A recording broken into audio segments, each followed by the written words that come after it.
Hi guys, happy Tuesday. How are you today? I hope you're having a good day. It is very muggy here in Israel, but that's okay. I'm in the Middle East, so that's to be expected.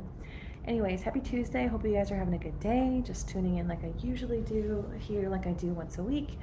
Um, Once again, today we're going to be talking about the About Me page, things to avoid, things to include, and exercises to make sure that you have good content for it. There isn't like, a skeleton to make things perfect, but there are elements you can include, like a recipe or a soup or something like that. So we're going to go through what to leave out, what to throw in, and ways to come up with ideas to put in there. That way it's personal, it's fresh, it's not just bland and boring, right? Um, so anyways, let's go ahead and jump right in, right? Okay, so the About Me page. When you think of like a standard boilerplate website, you've got the home page, the About page, the services page. Now, you may have more depending on how many testimonials you have and the other needs that you provide for through your business. Maybe if you're a bookkeeper or need to do work online as an accountant, you have a portal for your clients, things like that. But those are the basic things: home, about, services. I always write content for a full website, but the one page that I get asked for help on the most is the About page. There's just something about writing about yourself, especially when you have that pressure to talk about yourself like in a strategic way, that gets really overwhelming. Like that was even hard for me. Like the hardest content I've ever had to write was my own, quite honestly, because it's really hard to get outside of your head. I'd much rather write for a client of mine than for myself, to be honest. So I get it. It's difficult. Um, but there are ways to make sure that like you can go through like this basic checklist, make sure that you've avoided these, three things. Um, and then make sure you add these other 7 things, and then I'll also give you exercises and why they're important. So here's the thing: your About page does matter. I know it feels like it might be just like a vanity page or things of that nature. It isn't. Actually, for most websites, it's the second most visited page on your website behind your homepage. So they show up on your homepage and they're like, okay, who is this person? Why are they doing this? So they're more likely to go to your About page before they go to your services page. So keep that in mind. Your About page is very valuable. So you don't just want to throw up your LinkedIn profile that you haven't really put much thought into. That's just basically kind of like a 2-paragraph half-assed resume of yours, right? Like, so you want that the second thing that they see on your website, their second impression of you, to really help them trust you, help them be interested in what you do, your why, and feel like that you can solve their problem, understand them. So, and that's the thing. Not only is your About page important, it's also one of the most bounced pages, which means people will get to that page and be like, this is boring, I'm not interested, and then they'll leave your website, which is not what you want. You want to keep them in your world, in your site, in your content, right? So we'll just jump right into the checklist. Okay, there are 3 things you want to avoid or leave out from your About page. So once again, look over your content and give it a look, see what the deal is. 1, don't write in the third person. Don't say, Heather is a copywriter that lives in Israel. Say it like you're saying it. I'm a copywriter. I live in Israel. You see, that's much more personal. The idea here is like, part of it is like you want to connect. And when you're talking about yourself in the third person, I mean, think about it in a conversation. If I say, Heather goes to work, it's just like, okay, that's weird. Why are you doing that? Talk to me, talk at me. And if you have a team, say we. Much more personal, much more direct. So that's thing 1. Thing 2 to avoid: don't focus on yourself too much in the About Me page, which sounds silly because it's about me, right? I should be talking all about myself, my accomplishments, how amazing I am. Look at all my certifications and degrees, right? People who come to your About page don't care. They care a little bit at the end to make sure that they can trust that you know what you're doing, but the page should not be about you. You add those certifications at the end to let them know you can trust me. You're trying to tell them, this is how I can solve your problem and make your life easier. Your About Me page is actually about them. So make sure that you are focusing on them. It's very important. Another thing that I know that is writer's block, that's especially difficult for this very personal content: don't get stuck on thinking you aren't interesting, you aren't helpful, or you aren't qualified enough. I always have those voices when I deal with this. I know other people deal with it too. When they come to me about their About Me pages, they're like, I am not interesting enough, I don't have enough of a background, I don't have enough experience. And so they've got this like chorus of like, crap in their head, and it keeps them from sitting down and writing. So don't get stuck because it's not true. So once again, I have this journalism background and I love interviewing people, and it's so much fun for me when I'm able to kind of like peel back that onion with someone and be like, look, here's like 18,000 things that are super interesting about you, but you're just stuck on these 4 things over there. That's all you can see, but there's a lot right here that's so interesting that people would love to know about. If you do get stuck in there, if you can't get past the voices, I want you to flip the goal and make it more fun, okay? So this is like the first exercise I'll give to you. If you are stuck on trying to write the perfect About Me page, I want you to flip the goal.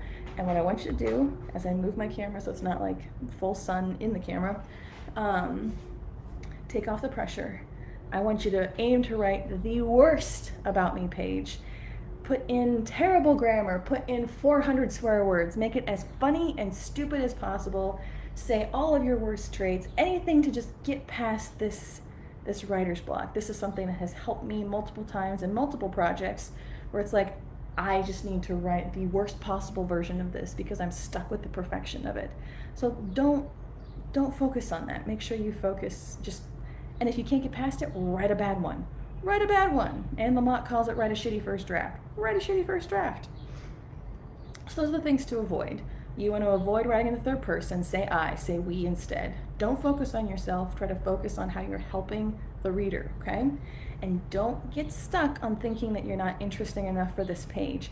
You are, and if you get stuck, flip the script, write it worse. So 3 things to avoid and 1 exercise to help you. All right, so here's 7 things that you want to do or include when it comes to your About Me page, okay?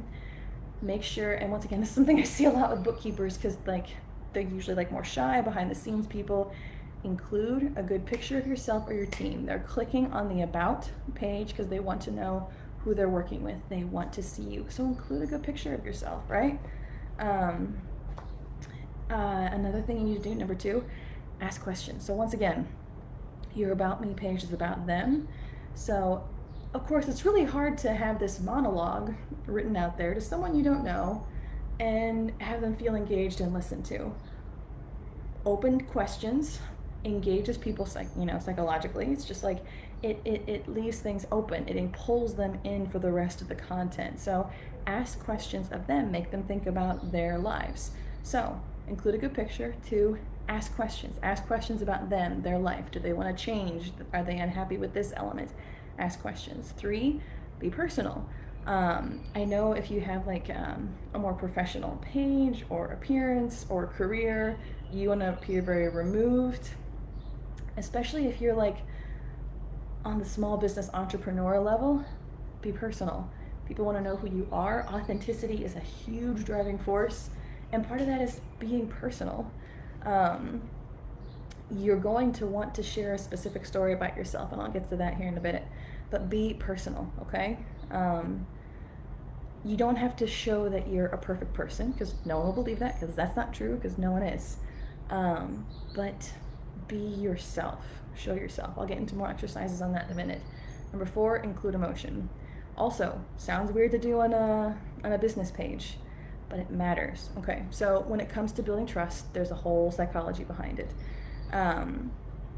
When you are open about emotional things, it builds trust. Even if you aren't there in person, if you share something emotional that's true through your website, through your About Me page, it doesn't have to be, like anything crazy, but just be open and emotional, and it builds trust. That's exactly what you want to happen from these pages.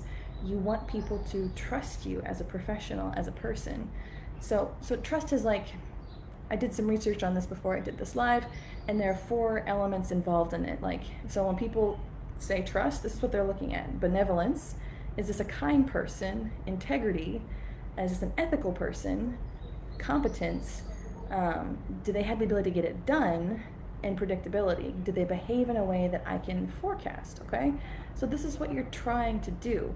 You want them to believe that you're a good person, that you stick to your standards, that you're able to do things and do it consistently. You need to build trust, and part of building trust is being emotionally open with who you are and your values. So don't skip including emotion, even though I know it feels weird on a business website. So that's 4. 5, testimonials. If you have testimonials, I've talked about this before, try and include one basically on every page of your website. Share them all the time. People are way more likely to believe someone else's story about you than your story about yourself.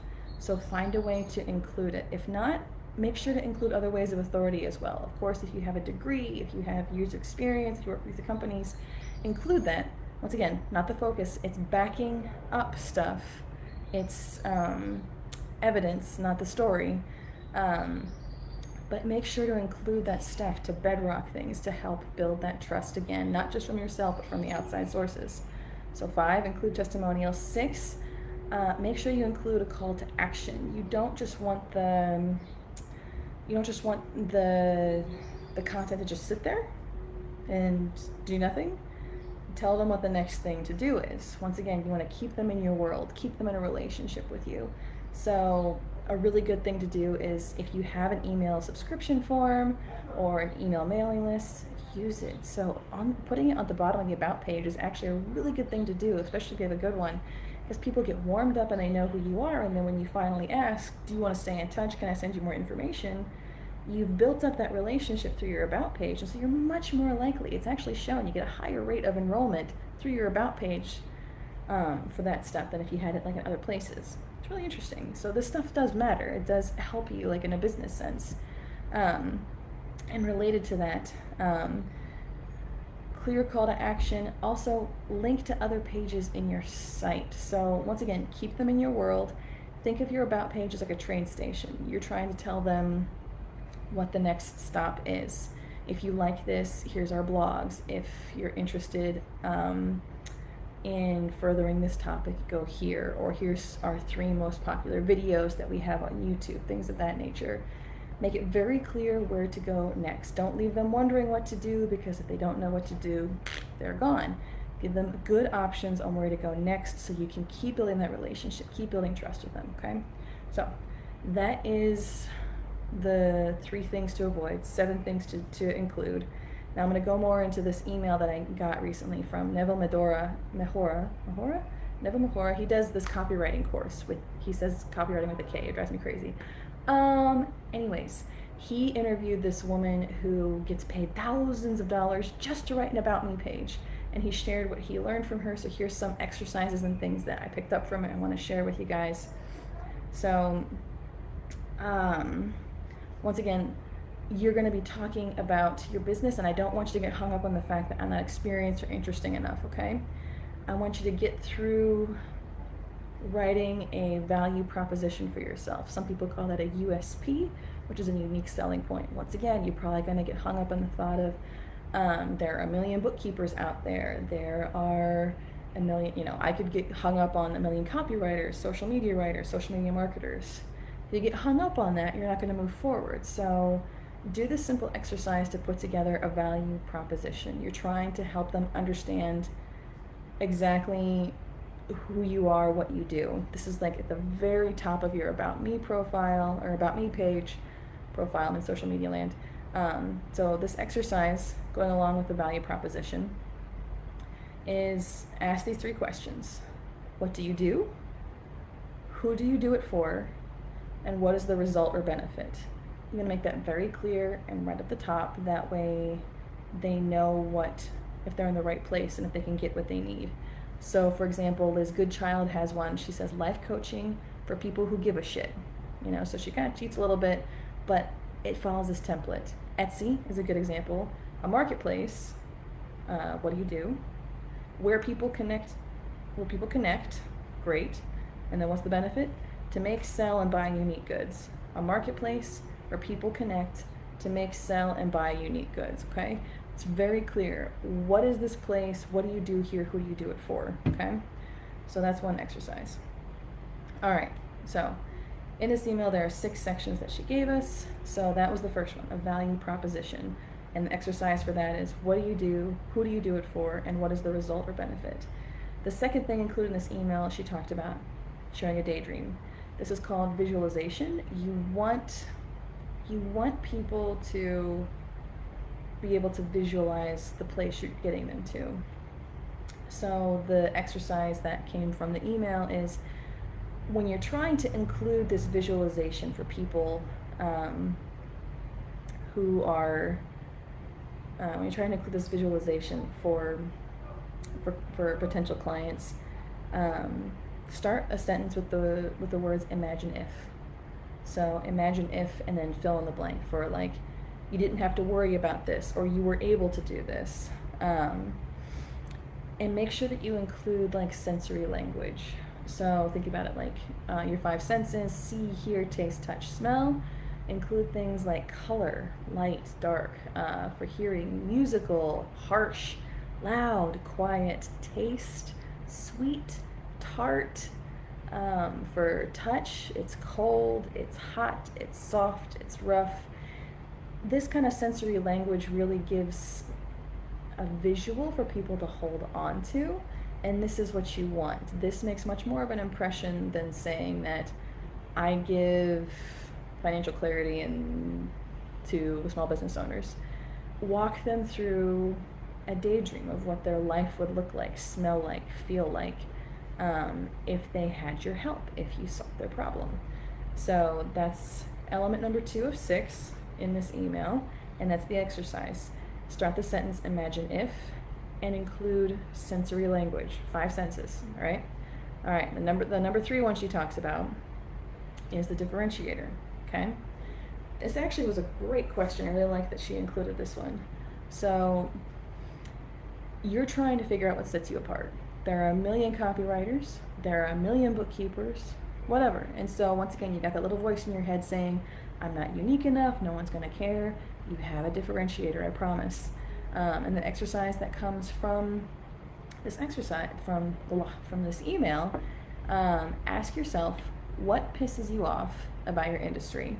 So the industry that you're in, you hate that other bookkeepers do this. You hate that other financial advisors do this. You hate that other bookkeepers or copywriters leave this out. And then you're on to something. It's just like, oh, for example, one thing that I'm passionate about as a copywriter is I want people to have strategy that works. It's not just about filling a page with blank space. I want to be a part of the strategy of them getting more sales and connections. And when that's ignored or copywriters don't come along to partner with, that doesn't feel right for me, doesn't sit right, doesn't how I want to run my business. So in that same sense, think about it from your own profession. Think about what your other competitors are doing that make you angry, that piss you off, or maybe, say you're leaving your corporate field to do something similar in the entrepreneurial world. Think about why you left. Why didn't you just stay at the office job? Why are you coming out here? What are you going to do differently? That's your differentiator. Doesn't matter that there's a whole bunch of other people in your field. That'll differentiate you, and it'll be a kernel of passion for you to talk about too. And you can just throw it in with just like one sentence. Something that I've started including recently is I'm a strategic writer. I help with strategy. It's not just filling paper. All right, so going over my notes, value proposition, daydream, differentiator. And the exercise is ask yourself what pisses you off about your industry or competitors, okay? Now, we're going to go back to this point of telling a story. So once again, this is about them, but once you make sure you focus on them first, you got to tell an emotional, personal story about yourself. Okay, now you can actually base this on this previous exercise, asking yourself what pisses off your industry. That could be the story that you riff off of, okay? You do want to include emotion because emotion builds trust, right? We just went over that earlier.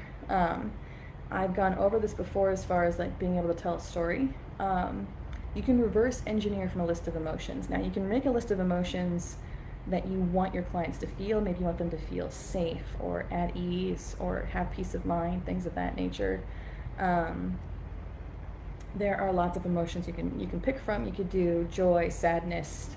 You could also go on the other side of the spectrum because you can touch on a story on the opposite side and then show how you're going to solve that, right? Boredom, disgust, anger, once again on the positive side, pride, admiration, things of that nature.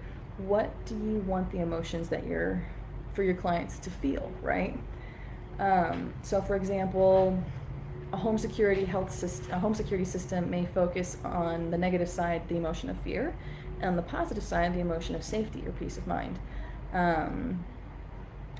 Toys and board games, they may focus on the negative emotion of bored and then the positive emotion of fun. If you ever watched a toy cartoon on the Cartoon Network, you'll see like, are your kids bored and need something to do, and it's like in black and white, and then all of a sudden it's in color and stuff like that. I'm digressing, sorry about that. Okay, so I'm telling you to reverse engineer from emotions, back on track, here we go. So you want your clients to either no longer feel this negative emotion or start feeling this positive emotion. Now, if you have a list of emotions, you can reverse engineer from that, okay? So if you want them to feel peace of mind, think about a time when you felt peaceful in your life, okay? If you don't want them to feel out of control anymore, think back to the last time you felt out of control. And maybe the first story or two doesn't quite fit what you're hoping for. Try a couple of them, but reverse engineering from the desired emotion really does help a lot. But yes, be emotional, be personal. It really does matter. So this is another exercise. So once again, this is focusing on the personal story. This is the exercise from the email. And here are some questions you can ask about this to come up with a good story, along with reverse engineering the emotions. Why do you want to help? Why did you choose this? How'd you get involved in your industry or project or topic? Have you experienced your clients' problems before? If you're a bookkeeper, have you tried to build a business without financial structure? Were you trying to build a business but didn't have social media marketing? Go from there. And also, what questions do clients ask you all the time? So these are all places to pull stories from. Once again, I've talked about this in the past, but being specific and emotional in a story is much more memorable and tactile than just listing adjectives and things of that nature. You will remember a story about Bob running down to turn off his alarm system right as the cops came in, and that story of that alarm system will stick more in your head than the alarm system company just saying something like, we have the best rates for police response. It's just like, okay, I hear that, but I don't feel that. But Bob, we remember. Bob's story, we remember stories. So make sure to tell a story. Thanks, Michelle. Glad you're enjoying it. And then another thing in the email, so that was 4, telling a story. Number 5, make sure that you, this goes like in along the line of the train station, the next item, offer something. Tell them where to go. Tell them you can check out here. And a good question to ask yourself at this point, what's one thing you want your readers to do after reading your about page? Do you want them to read a blog to get to know you better? Things of that nature. But make sure you offer the next thing. Once again, that you offer the waypoint, right? And the last thing in that email is call to action. Once again, this is something that I covered earlier as something to include because it's important. But don't forget to tell them, this is how you can work with me. This is how you can sign up for an email. This is where you can read the best blogs. This is where you can check out our classes for more information on these 3 things. And that will really, you'll have accomplished a lot of things in a single page if you include all of these things. Remember, we're talking about the client, we're building trust, we're letting them get to know us, we're showing them that we know what we're doing, and we're telling them a memorable story about us that taps into them emotionally. So you'll have made an impact. You'll told them the next ways to get connected with you, and yeah, it will make a big difference as far as your page. It's way better than just a LinkedIn profile. It's way better than just copy and pasting your resume. Don't underestimate the power of this content. And once you get this page right, you can use it and readapt it in other places as well. I've had clients use it on, like second websites of theirs. They'll shorten it for their LinkedIn profile it's worth the effort to put into this because it can be repurposed in so many places because talking about yourself well, telling your story well in a way that helps people understand how you help them really makes a difference. So, and I want you to be able to do that. Anyways, all right, that's what I have for today. I've definitely been on here long enough, so bravo if you stuck around this long. I just get so excited. I want to tell you all the things. If you need any help with anything, if you have any questions, just let me know. If you're watching the replay, drop a hashtag replay, let me know, and I will talk to you guys next week, okay? Bye!